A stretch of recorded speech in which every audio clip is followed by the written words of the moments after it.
Hello everyone, I'm Chris and thanks for watching Bognor Regis Chris's N-Gauge. What have I got to show you or tell you?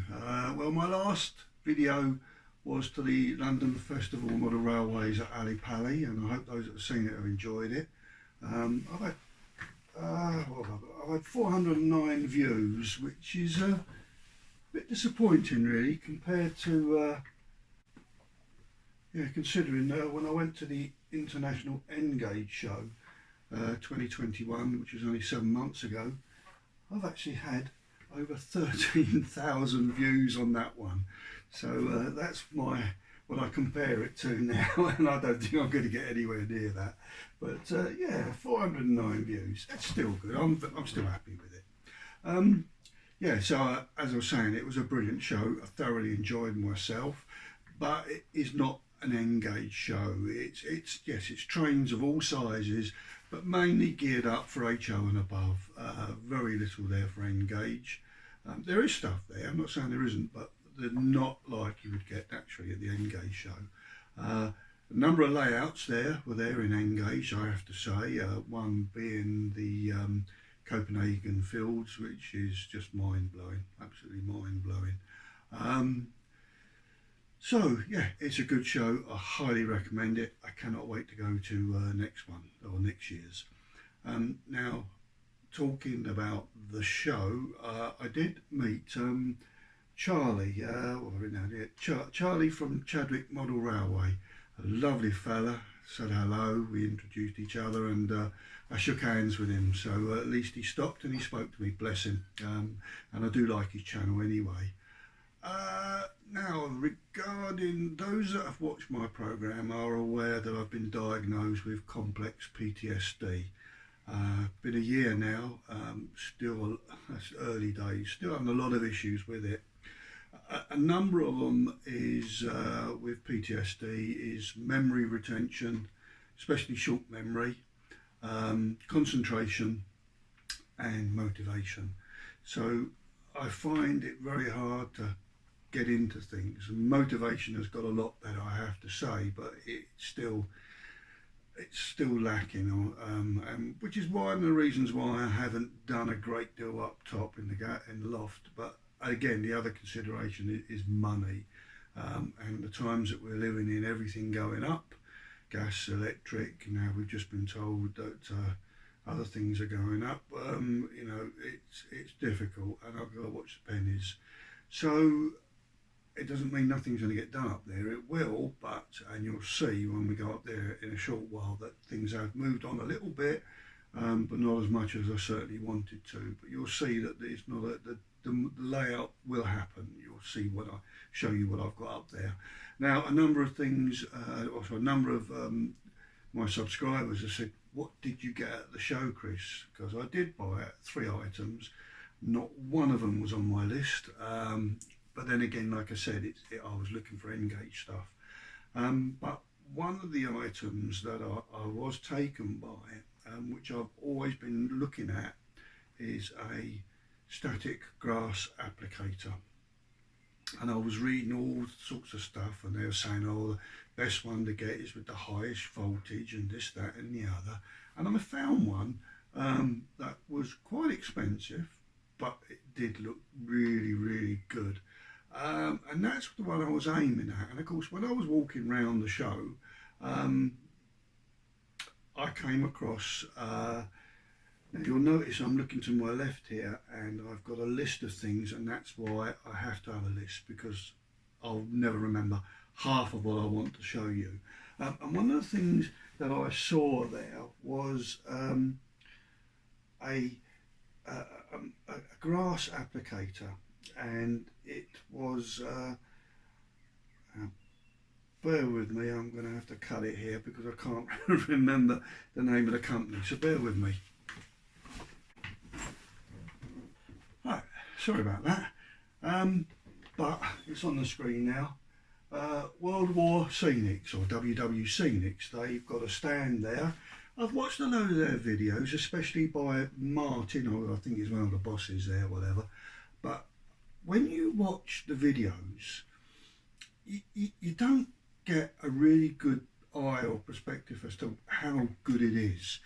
And to be honest with you, when I've watched Martin's videos, I've been a little bit disappointed. Anyway, I was looking at his stand and he said, anything I can interest you in? And I thought, well, this is the man I watch on TV or YouTube. And I sold him and I said, you know, doesn't really come over on YouTube very well. What is your grass applicator like? And he said, I'll demonstrate. And I was the only one there because it was late on in the day. And it was great. I had a personal grass applicator demonstration by Martin. And he's really, really good, especially in person. He went through all different types of size of grasses, 1 millimetre, 2 millimetre, how he should do it. And of course I told him that I was modelling in N-gauge. And then I told him about these really powerful applicators and he said, no, you don't need that. He said, the one we do, the medium-sized one, is more than powerful enough. And this is it. So this is one of the items I purchased. And as you can see, it's a Pro Grass microstatic grass applicator by WWC. Okay, there we are.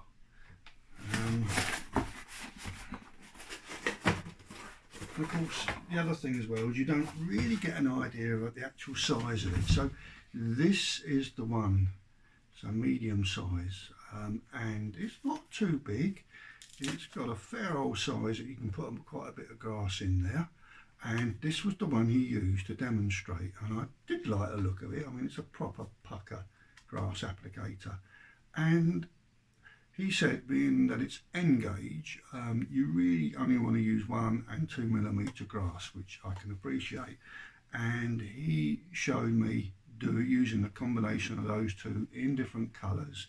And I looked at it, I got close up, and I was absolutely blown away by it. You know, you need to see it in person. Videos do not show it as it should be, or how good it is, I should say.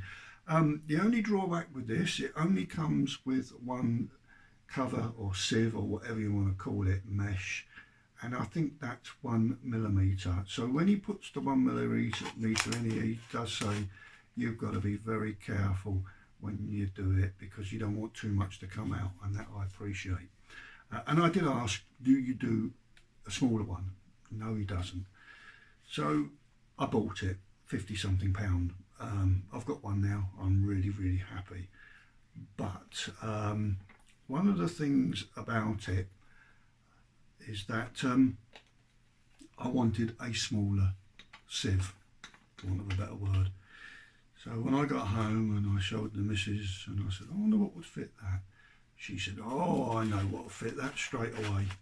And she went to the cupboard, bless her, and she got out a full jar of smooth peanut butter.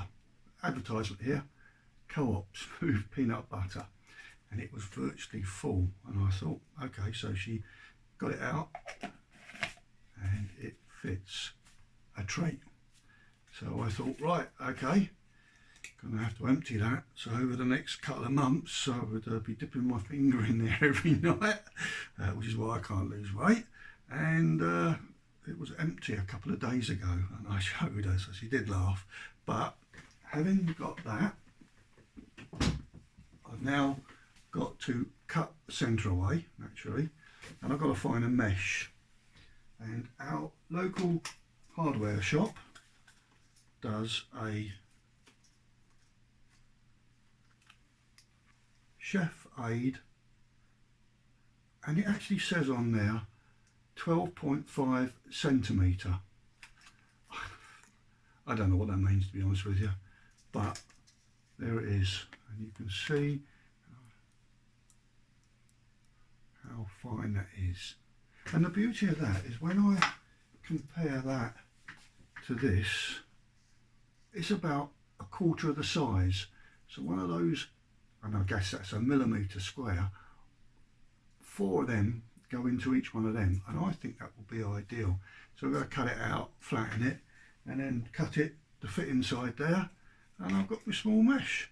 And this only cost me about £1.50. This, I don't know what that cost, but very enjoyable. So now I've got my small sieve and I got the glass applicator. So I just hope some of you find that a little bit interesting. I mean, I did consider making one up myself, but like I said, once I saw the demonstration, that sold me. And I'm quite sure if I'm not getting the same result from this that I saw Martin do, I will see him at the next show and say, what am I doing wrong, whatever. But I'm quite sure it's going to work fine. So I'm really chuffed with that. So brass applicator done. Now, the other thing I wanted to buy was a number of trains, especially from Dapple. I wanted the schools class, is it, I think? I wanted them, a couple of a number of things. Some aren't coming out till next year, but I certainly think I wanted the schools class. What did I write down on here? No, I haven't got it written on here. But anyway, I wanted some engagement trains. And of course the period I'm covering is 1960s roughly, Southern Route, Bognor, Regis, and couldn't have picked two wrong things in my life, could I? Engage and Southern Route. They are, they do not go hand in hand. But I did find a number of trains there, and the first one I got, these are both from Farish. Couldn't find anything from Dapple, but these are from Farish. Now I'll show you here, like so, but I will do a proper close-up on the table afterwards.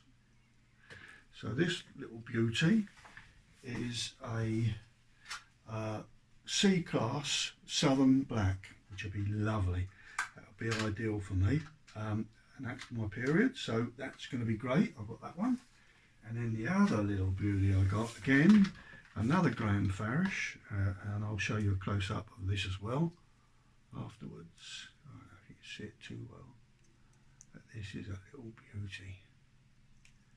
Again, it's in black, and this is a Southern Rail N Class colour black, which I think is beautiful. I do like this one, I really like that. So they're both DCC ready, so I'm going to have to buy a couple of chips from them. Yeah, so I'm really chuffed with them.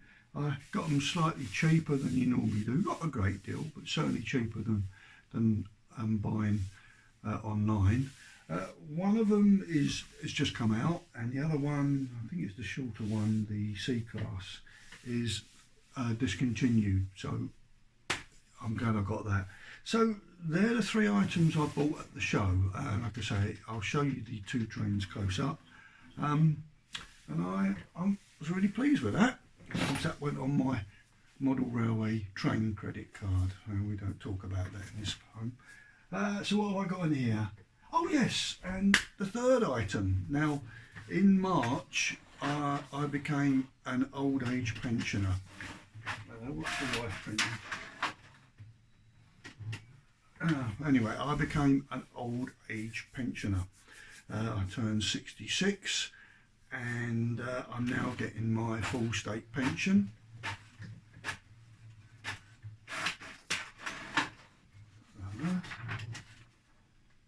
Oh, it's a recipe she's printing out, bless her. All right, so yeah, I now get my full state pension, which is going towards helping me clear my credit card, and on top of that, start to pay for model railway stuff. So there will be progress. So, having turned 66, my love of my life and my son both said, what do you want for your birthday? And one of the things I've wanted and I've been after is a turntable. And you watch a number of videos on turntables and there's always issues, etc. And I came across Locomotive, and I was impressed with one of their videos. Yeah, now one of my colleagues has got a Locomotive turntable on his layout, and that is of course my mate Tony of Helm's Deep Model Railway, who I showed a while back. He's 00. He did have a little problem with it when I was there, but he says it's the best he's ever seen. It's very smooth and highly recommends it. And as I say, some of the videos I've watched, they all highly recommend it. the other thing is the gent that makes it is Rupert. Now Rupert is an engineer by qualification, but he used to run the I think it was the toy shop in Bognor, Regis, which closed down. And this is what he does in his spare time. He makes these